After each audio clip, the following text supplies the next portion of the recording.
Boa noite a todos. Vamos então dar início à entrevista coletiva com o técnico Rogério Ceni após a vitória por 3-1 sobre o Palmeiras na primeira final do Campeonato Paulista. Oi, Rogério, boa noite, tudo bom? Se eu não estiver equivocado, nessa temporada é a primeira vez que você repete a escalação, você costuma trocar bastante, né? Eu queria que você falasse essa larga vantagem teórica de 3-1, pensando que é um time que não toma tantos gols que é o Palmeiras, né? Na competição tinha tomado 4, hoje toma 3. Como é que vai o São Paulo, na sua visão, com a vantagem para a partida de volta? Boa noite. Eu acho que não é uma vantagem tão larga assim, se tratando de uma equipe tão qualificada quanto o Palmeiras. Se fosse um jogo comum contra uma equipe normal, eu até consideraria uma vantagem boa. Quando você tem um adversário tão bom do outro lado, que vai jogar também com o apoio da sua torcida no seu estádio, né? Essa vantagem diminui bastante. Mas eu fico feliz pela maneira como construímos o jogo, triste pelo gol que nós sofremos. Eu acho que o 3-0 ele nos deixava numa situação mais confortável, mas se você vendesse para alguém um 3-1 antes do jogo, você compraria. Então, né, não podemos também reclamar. Se você fechasse um contrato antes do jogo, você pegava. Então, nós temos que agora nos concentrarmos para fazer um bom jogo. Eu acho que vai ser um jogo de muita concentração, de muito físico, como a gente sempre acho que tem batido nessa tecla nesse campeonato, e que a gente possa fazer por merecer nesse segundo jogo levar o título, para trazer o título aqui para o Morumbi, se a gente for merecedor. Rogério, boa noite. Há alguns jogos vem sendo notório a entrega tática, física, a intensidade do time, e não é fácil o elenco comprar uma ideia do treinador no dia a dia para demonstrar isso em campo, né? Eu queria que você falasse sobre isso, do modo como esse elenco comprou a sua ideia, a sua filosofia de jogo e está colocando em campo isso, né? Esse é o maior prazer que eu tenho, porque eu fui um atleta que evoluí através da repetição. Eu não era um cara talentoso quando eu comecei, mas eu evoluí através da repetição. E o que eu deixava sempre era meu melhor em campo. E hoje eu me vejo nesses caras, eu me orgulho e me vejo nesses caras dentro do campo. Então, assim, é prazeroso trabalhar com eles, é prazeroso ver a entrega que eles têm contra um time que é um time muito bom, o time do Palmeiras. E eles conseguem competir em igualdade com o Palmeiras. Isso deixa a gente super feliz. A mudança de característica do time, que continue dessa maneira, é a única maneira que existe para se vencer. E também destacar a ajuda dos meus auxiliares, companheiros de profissão, Charles, Nelson, o Leandro agora, que eu trouxe para trabalhar com a gente, o Danilo e todo o pessoal da comissão fixa do São Paulo, porque é um trabalho também, às vezes, muito individualizado, um trabalho que é feito para crescimento de cada atleta. Eu trouxe uma pessoa que faz um trabalho que pode fazer com que jogadores mais jovens cresçam individualmente para trabalhar aqui, e esses caras têm sido fundamentais, pilares fundamentais também na construção, na mentalidade, na força mental desse time. Rogério, boa noite. Você falou bastante a respeito da entrega, né? E lembrou um pouco do teu tempo de jogador. Queria saber se o treinador Rogério, que está vivenciando essa final de campeonato hoje, o que passou pela tua cabeça ao ver esse Morumbi completamente lotado e a torcida inflamando e ajudando a equipe nessa decisão contra o Palmeiras? Me deu saudades das noites de quarta-feira, seja elas de Campeonato Brasileiro, de Libertadores, ou mesmo de Campeonato Paulista. Mas a atmosfera que cerca esse estádio é uma coisa linda demais. Eu não sei quanto hoje? 60 mil pessoas no Morumbi, cara. Isso não tem preço. Falei para eles antes do jogo, quando subirem a escada, olhem bem para cima, porque é um presente na vida de um atleta. O cara que sobe essas escadas em noite de quarta-feira com 60 mil pessoas, ele se torna uma pessoa diferente. O cara que tem a oportunidade de jogar um jogo desse tamanho com uma torcida como essa, ele se torna um ser humano diferente e tem que aproveitar, porque é curto, passa rápido, e é um prazer sempre poder subir as escadas desse vestiário, adentrar o campo com um espetáculo do tamanho que foi feito hoje. Rogério, hoje o São Paulo pareceu melhor fisicamente do que o Palmeiras, mesmo tendo um dia aí a menos, né, Sim. com relação à preparação. E mesmo você repetindo a escalação, dá para dizer que é um efeito do rodízio dessa temporada, porque o desgaste foi muito grande por conta de Covid, o São Paulo tinha alguns problemas. Dá para exaltar o rodízio novamente, mesmo repetindo a equipe? Eu acredito que sim, porque nós não tínhamos feito até agora, né? E nossas trocas são, na maioria do campeonato, foram de 5 para cima, né? Cada jogo, 5, 6, 7, 8 trocas.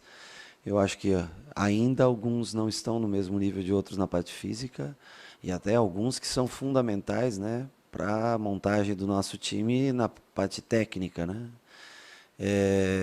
Mas mesmo assim nós fizemos as trocas durante o campeonato e hoje foi surpreendente porque eu achei que também o time acabou um pouco mais inteiro fisicamente do que o Palmeiras, que é um time extremamente competitivo, teve 24 horas a mais de recuperação e é um ponto que nós vamos bater de novo essa semana, tentar recuperar bem esses jogadores para domingo, porque vai ser uma guerra, vai ser uma batalha no campo adversário.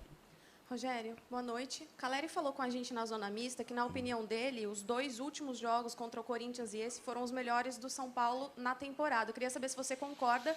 E ele também disse que você é o melhor treinador com que ele já trabalhou. Como é que você recebe essa declaração? Eu agradeço o carinho dele.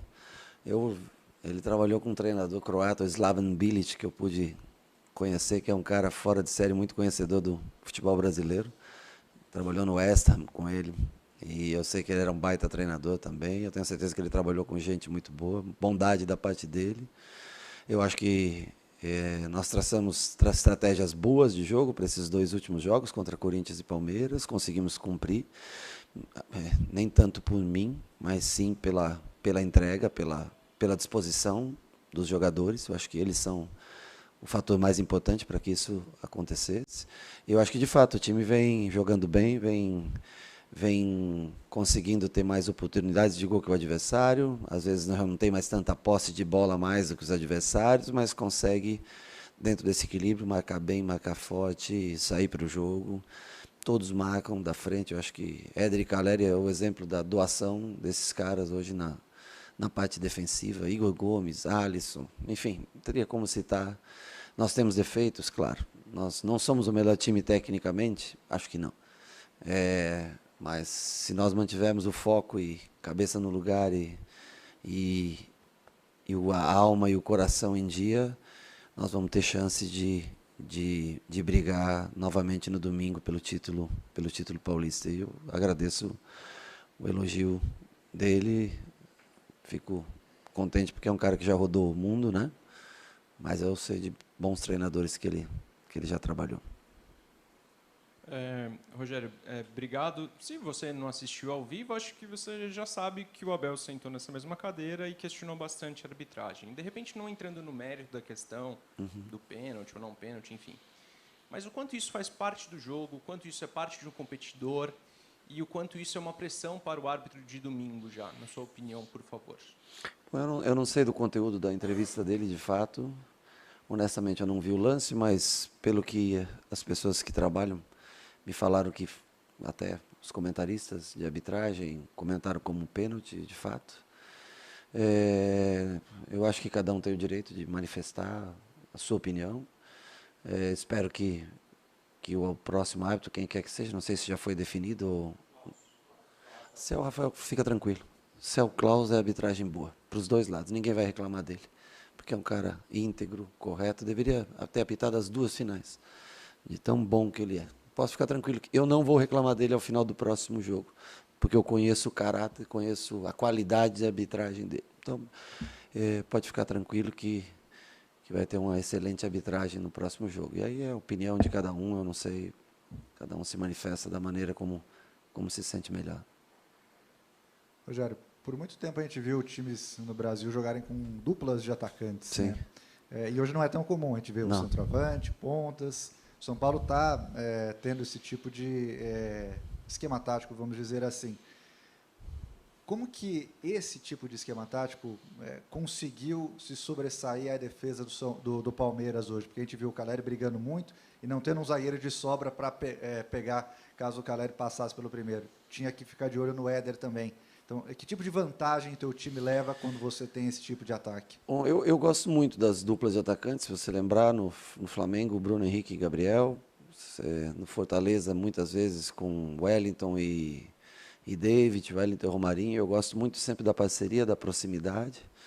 Aqui mesmo nós já jogamos num 4-3-3 com só um 9 de área. Me agrada mais a formação com 2, desde a época que o São Paulo jogava num 3-5-2, agora com, né, naquele título mundial com a Luizio e Amoroso, né, depois na Libertadores Luizão e Amoroso na final, Grafite, enfim, né, a Luizio e Leandro Guerreiro, Dagoberto e Borges. Eu acho sempre importante a presença próxima de um jogador ao outro de frente, centralizados. Para isso você tem que abrir mão de algumas coisas, mas eles têm que se dedicar. Tem que ser, são esses jogadores que jogam, quando se joga no 4-4-2 ou no 4-2-2-2, como queira, com meias de fora para dentro, com pontas de velocidade, mas eles, 2 homens da frente, eles têm que cumprir funções táticas muito importantes. Se eles não forem, por isso que não há mais espaço no futebol moderno para você ter um jogador que não seja competitivo dentro do campo. Você falar do 10, habilidoso. O Palmeiras tem um 10, que é habilidoso, joga muito e é muito competitivo. O Veiga, que é um baita jogador. Mas são raros os 10 que trabalham dessa maneira, que competem e jogam com tanta qualidade. Por isso que às vezes você joga com 2 8s, joga com um 5 e 3 8s, né? Porque é difícil você encontrar no cara a responsabilidade no que ele precisa fazer defensivamente, junto com a qualidade e a criatividade ofensiva. No meu time, nos times que eu trabalho, eu não consigo dispensar um jogador do serviço defensivo. Todos têm que participar na hora de defender também. Bom, Rogério, boa noite. Você falou sobre saudade, de como que o Morumbi com 60 mil pessoas te dá saudade. Acontece algo curioso, sempre que tem uma falta na entrada da área, a torcida grita o seu nome. Queria saber como que você se sente no momento. E aí, falando um pouquinho sobre torcida também, talvez no seu pior momento pelo São Paulo, naquele 4-0 contra o Flamengo, Sim. Você falou nessa cadeira aí que se você pudesse, você ressarciria o torcedor que eles não viram o jogo do São Paulo naquele dia. Você acha que hoje esse torcedor está ressarcido de alguma maneira? Olha, eu acho que sim, eu acho que o torcedor vê hoje o que ele... Eu fazia tempo que eu não via a torcida gritar time de guerreiro, né? Eu acho que hoje o final ecoou isso bastante no estádio, que a gente seja guerreiro o suficiente para trazer esse título. Quanto ao bater falta, hoje não dá, porque ontem eu acabei tendo uma ruptura do reto femoral, e eu tenho que ficar acho que 8 semanas sem bater na bola. Fui bater na bola no treino ontem e o músculo rompeu. A gente vai ficando velho, né, e acha que ainda pode fazer as coisas.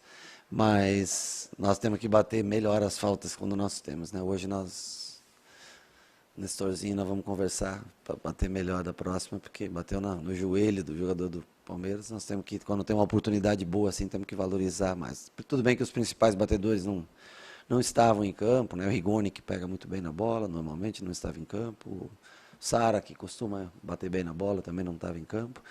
Mas é algo que eles têm que trabalhar, né, para ter, quando tiver oportunidade, uma bola dessa, nós temos que caprichar um pouco mais na cobrança. Rogério, tudo bem? Ontem na coletiva você disse sobre o desejo de transformar esse elenco numa geração vitoriosa. Sim. Você disse que o Palmeiras também era. E, Exato. coincidentemente, há 30 anos, quando o São Paulo conseguiu ser bicampeão, foi o início daquela geração vitoriosa, teve um brasileiro junto também, mas aquele bicampeonato do Paulista marcou, e agora pode marcar vocês também. Eu queria saber o quanto isso é debatido entre vocês, conversado entre vocês, esse desejo de ser uma geração vitoriosa, e o que falta para esse elenco para se tornar uma geração vitoriosa, além de títulos, óbvio. Eu acho que o Palmeiras, se eu não me engano, são 4 títulos em 2 anos, se eu não me engano, né? Eu acho que é assim. Nós, 2005, 6, 7, 8, foram 6 títulos importantes também, dentre eles um campeonato paulista, e isso faz marcar uma geração.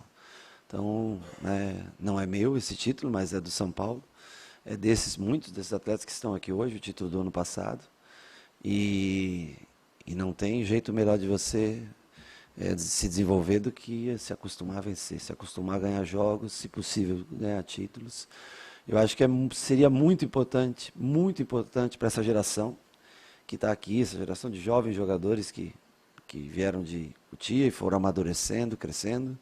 Hoje já, para os padrões mundiais, não tão jovens, 22, 23 anos, na sua média.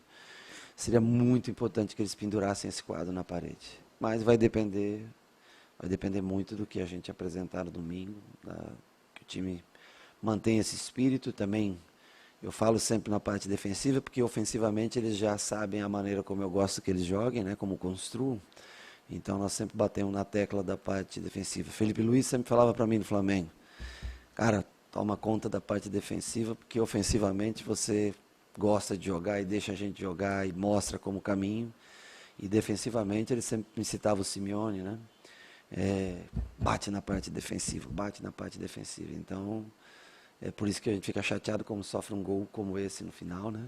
Então, nós temos que cada vez mais crescer defensivamente, porque ofensivamente eles já sabem mais ou menos o padrão de jogo, o padrão de construção. Os nossos jogadores já sabem. Nós temos que se fortalecer defensivamente, dar valor à bola, dar valor ao resultado. Nós temos que trabalhar para que a gente não sofra 2 gols do Palmeiras no próximo domingo. Rogério, boa noite. Um personagem tão grande, igual a ti, na história do São Paulo, porém aparecendo pouco nesse momento, o Muricy Ramalho. O quanto ele está sendo importante no seu trabalho e quanto ele será importante nessa semana tão decisiva para você chegar ao título, seu primeiro título como treinador no São Paulo. Cara, a maior importância que eu tenho do Muricy na minha carreira é tudo que ele fez quando treinador, né? O exemplo que ele foi como treinador, as oportunidades que ele me deu, minha primeira cobrança de falta, ele era meu treinador, título da Copa Conmebol em 1994, ele era meu treinador. Num momento difícil, em 2013, quando nós estávamos, 13, né, brigando por uma zona de rebaixamento, que é desconfortável para o São Paulo, ele veio para o São Paulo e conseguiu ajudar, como acho que muito parecido ao que nós fizemos no ano passado, quando chegamos aqui. Então, os maiores exemplos que eu tenho é o que eu vivi junto com ele, em 3 trabalhos diferentes. E um cara sempre muito sério, muito correto, né? Ele fez parte da minha carreira como atleta. Tenho sempre muita gratidão e carinho muito grande por ele. Encerramos então com o técnico Rogério Ceni. Obrigado a todos que nos acompanham presencialmente e pelo YouTube. Uma boa noite a todos.